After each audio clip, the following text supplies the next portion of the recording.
ಸ್ನೇಹಿತರೆ, ಜೀವನ ಎಂಬುದು ನಶ್ವರ, ಎಲ್ಲವೂ ತಾತ್ಕಾಲಿಕ. ಜನ್ಮ, ಮರಣ, ಸಂತೋಷ, ದುಃಖ ಈ ಎಲ್ಲ ಅನುಭವಗಳು ಕಾಲಬದ್ಧ.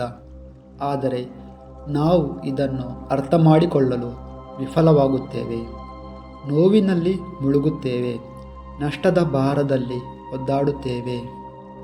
ನಾವು ಯಾವಾಗಲೂ ಯೋಚಿಸುತ್ತೇವೆ, ಏಕೆ ನನಗೆ ಈ ದುಃಖ, ಏಕೆ ನಾನು ಎಲ್ಲವನ್ನೂ ಕಳೆದುಕೊಳ್ಳಬೇಕಾಯಿತು. ಆದರೆ ಬುದ್ಧನು ಹೇಳುತ್ತಾರೆ, ನೋವು ಅನಿವಾರ್ಯ, ಆದರೆ ಅದರಲ್ಲಿ ನೆಲೆಸುವುದು ನಮ್ಮ ಆಯ್ಕೆ. ನೀವು ಕಳೆದುಕೊಂಡದ್ದು ಶಾಶ್ವತ ಅಲ್ಲ. ನೀವು ಏನನ್ನು ಕಳಕೊಂಡಿದ್ದೀರಿ ಎಂಬುದಕ್ಕಿಂತ ಅದರಿಂದ ಏನು ಕಲಿಯಬಹುದು ಎಂಬುದನ್ನು ಯೋಚಿಸಿ. ಈಗ ನಾನು ನಿಮಗೆ ಒಂದು ಅಮೂಲ್ಯ ಪಾಠವನ್ನು ಹೇಳುತ್ತೇನೆ. ಕಿಸ ಗೌತಮಿಯ ಜೀವನದ ಪಾಠ ಮತ್ತು ಬುದ್ಧನ ಅಮೋಘ ಬೋಧನೆ. ಒಮ್ಮೆ ಕಿಸ ಗೌತಮಿ ಎಂಬ ಮಹಿಳೆ ತನ್ನ ಮರಣ ಹೊಂದಿದ ಮಗುವನ್ನು ತಬ್ಬಿಕೊಂಡು ಕಣ್ಣೀರಿನಿಂದ ತೇವಗೊಂಡ ಮುಖದೊಂದಿಗೆ ದುಃಖದ ಭಾರ ತಾಳಲಾರದೆ ಬುದ್ಧನ ಬಳಿಗೆ ಓಡಿ ಬಂದಳು. ಸ್ವಾಮಿ, ನನ್ನ ಮಗನನ್ನು ಮರಳಿ ಬದುಕಿಸು. ನಾನು ಅವನನ್ನು ಕಳೆದುಕೊಳ್ಳಲು ಸಾಧ್ಯವಿಲ್ಲ. ಆಕೆ ಕಣ್ಣೀರಿನಿಂದ ಮುಳುಗಿ ಕುಗ್ಗಿದ ಕಂಠದಿಂದ ದುಃಖದ ಅಸಹನೆಯಿಂದ ಬುದ್ಧನ ಕಡೆ ನೋಡುತ್ತಿದ್ದಳು.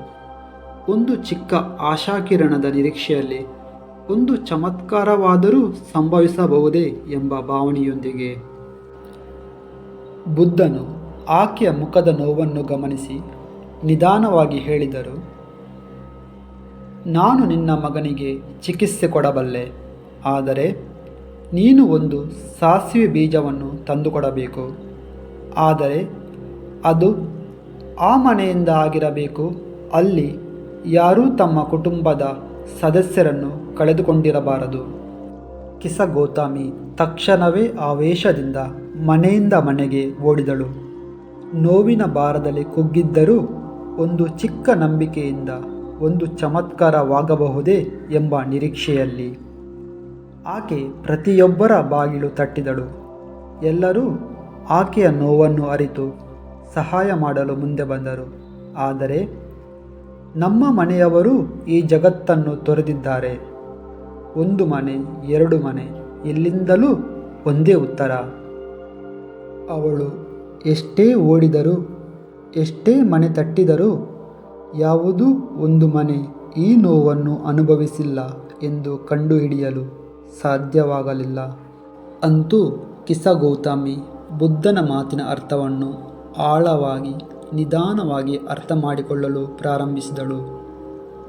ಈ ಪ್ರಪಂಚದಲ್ಲಿ ಯಾರೂ ಮರಣವನ್ನು ತಪ್ಪಿಸಲಾರರು, ನಾನು ಮಾತ್ರ ಈ ನೋವನ್ನು ಅನುಭವಿಸುತ್ತಿಲ್ಲ ಎಂದು.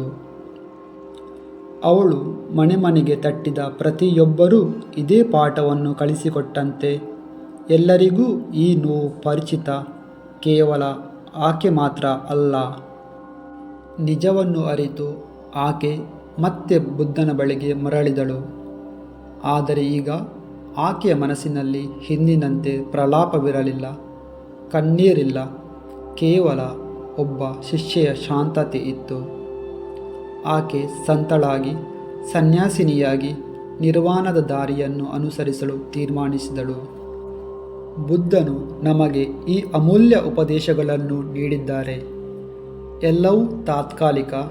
ಸಂಪತ್ತು, ಆರೋಗ್ಯ, ಸಂಬಂಧಗಳು, ನೋವು ಸಹ ಶಾಶ್ವತವಲ್ಲ. ಇದನ್ನು ಅರಿತುಕೊಳ್ಳುವುದರಿಂದ ದುಃಖ ಕಡಿಮೆಯಾಗುತ್ತದೆ.